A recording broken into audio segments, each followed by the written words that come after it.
The honourable member for Regina, Lewvan.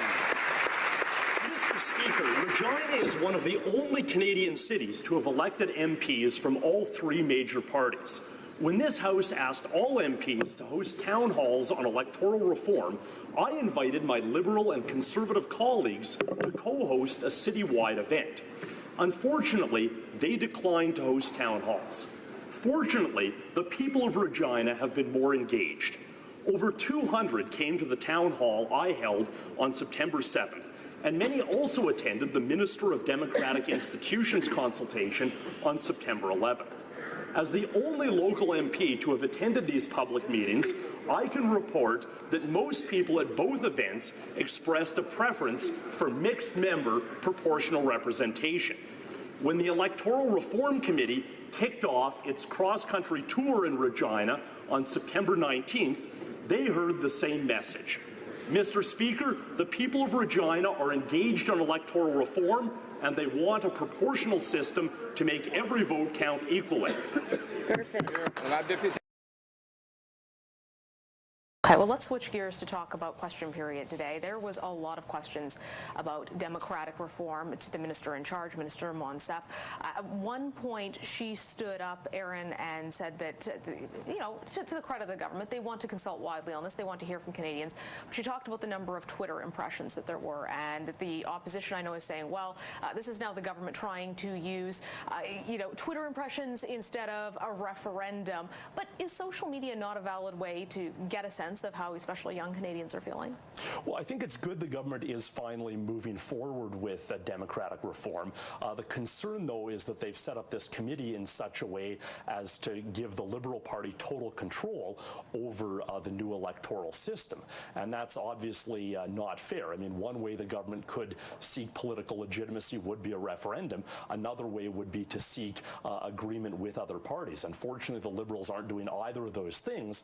They're saying the first past the post system isn't valid, but then they're using the majority that was manufactured through that system to give themselves total control of the process. Reeve, some people have been saying that the talking points on this have been pretty weak. To say, you know, well, we're not ruling a referendum in or out. The questions about Twitter, the elections are about unity, which they're fundamentally not about unity. They're about choosing between options. Do you think that you've done a strong job of presenting your plan? Why not just say yes to a referendum? So no talking points. Excellent. It's important. It's important to address the fact that Canadians are not content with the current status quo. And we heard that on the campaign trail. We've heard that on previous campaign trails. It was part of our mandate to say that this would be the last election that's being done under first past the post. How we actually implement that is a work in progress. It's a dynamic process. The Parliamentary Secretary, the Minister have been working on this quite diligently. It takes time. People have been asking us to act quickly. We're not going to act quickly. We're going to try and get this right. This is the first step in that process. In terms of addressing Erin's point about sort of party involvement, we've actually extended this to parties that don't even have legitimate status in the House of Commons in terms of being official parties. So the Green Party's at the table, the Bloc Québécois is at the table, as are the NDP but and the official opposition. But you still have a significant majority on there. That is correct. And the Green Party and the Bloc aren't happy with this either. But an important point, Mercedes, and my co-counsel know this, is that we've also indicated that this is not going to be a whipped vote at that committee. So the fact that there are a larger number of Liberal representatives is just that fact alone. It's not a simple fact that they'll be told to implement some sort of predetermined agenda, and I think that's a very important point. And it's also about reaching out to Canadians. We clearly realize that Canadians are disenchanted, but at the same time we need to understand where they want us to be moving towards. Because so why not just say you're going to have a referendum then?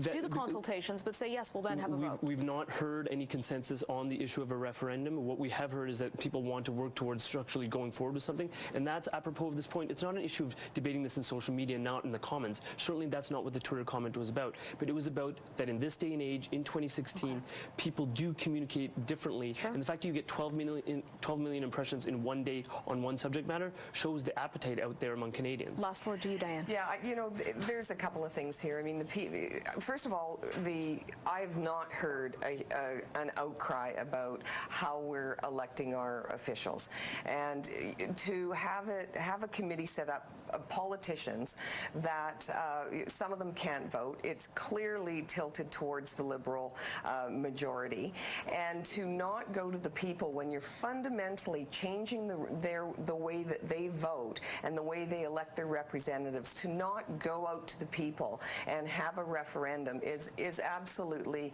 wrong. And, you know, I get if you want a dictatorship and you want to be in power for forever, then of course you're going to set it up to, you know, to be skewed the way you want it. But that's not the right way to do it, and it certainly isn't the democratic way to do it. And I think that the consultations, the Twitter, all of those things should be taken into consideration, because people have to understand what the options are, including first past the post. Then they can decide what they want. We have to wrap it up there because we are out of time. But thank you very much to our MPs for joining us today. And